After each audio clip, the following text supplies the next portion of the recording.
Pored Svetog Save, naša škola proslavlja slavu Sveti Jovan Bogoslav i to je naša slava i mi isto proslavljamo malo na drugačiji način. Zašto naša škola je još jednom drugačija? Jer mi uspevamo da spojimo i tradiciju i ono što je moderno, to jest savremeno, gde imamo postavljene razne QR kodove za učenike koje prosto više zanima da se informišu o današnjem događaju i samoj školskoj, tako kažem, proslavi. A isto tako smo i povezali tradiciju da se upoznamo sa raznim stvarima iz prošlosti. Danas, 9. oktobra, obeležavamo Dan škole i slavimo Svetog Jovana Bogoslova. Ali smo se odlučili ovoga puta da napravimo nešto malo drugačije. Iako smo, posetili crkvu, bili na liturgiji, danas smo u školi odlučili da napravimo nešto što će da podstakne razvoj empatije i solidarnosti kod učenika.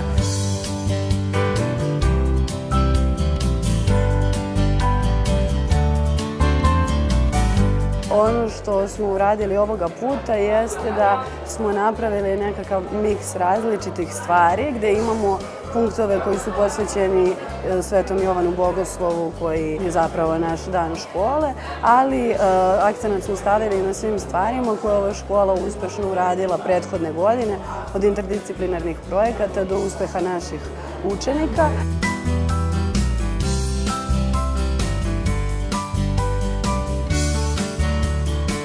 Cilj je da od 10 do 1 škola funkcioniše na jedan drugačiji način, tako da će svi učenici imati priliku da prođu kroz radionice, odnosno prostorije koje smo za to namenili, a druge grupe učenika će otići u nabavku užina za svratište. Ono što nam je jako važno i zbog čega ovaj dan poseban jeste što smo posvetili humanitarnom radu, empatiji, pa stoga učenici mogu i da u humanitarne svrhe kupe bukmarkere koji su drugi učenici pravili. Zajedno sa svojim starešinama i predmetnim profesorima skupljaju pomoć za svratište, od odeće preko hrane, grickalica i sl. Ljubav je beskrajna nevidljiva sila, ali beskrajnu toplotu mnogima je dala.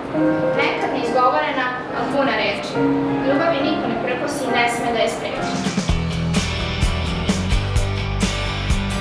Manifestacije ovog tipa su vrlo važne, gde i predstavljamo našu školu kao vrlo kreativnu i potpuno savremenu. Bila je dobra prilika da se upoznamo sa učenicima prethodnih generacija koji su imali uspehe u sportovima i drugim aktivnostima i lepo je to što sve ide u humanitarne svrhe. Drago mi je što ćemo imati priliku da vidimo prezentacije koje su spremili učenici iz naše škole i što ćemo imati priliku da na dan škole pomognemo u humanitarnim akcijama. Sve ove aktivnosti koje smo danas osmislili su u stvari jedan, da kažemo, novi način ili novi pristup svemu onome što škola treba da bude. I ono što ja mislim da je u ovom trenutku važno, to je da je savremeno baš to što pokušavamo da razvijemo solidarnost i empatiju, da mislimo jedni na druge, da zajedno jedni drugima pokažemo uspehe i da se njima radujemo. Danas je veliki akcenat na tome da su učenici ti koji vode sve ove različite aktivnosti. Profesori više tu imaju ulogu da iskontrolišu, usmeravaju, a učenici su ti koji vode i ti koji su vođeni, tako da, na primjer, dan kao što je ovaj je poseban jer je drugačiji od ostalih zato što učenici mnogo više cirkulišu, većim su kontaktu i učenici različitih godina, tako da je to jako lepo.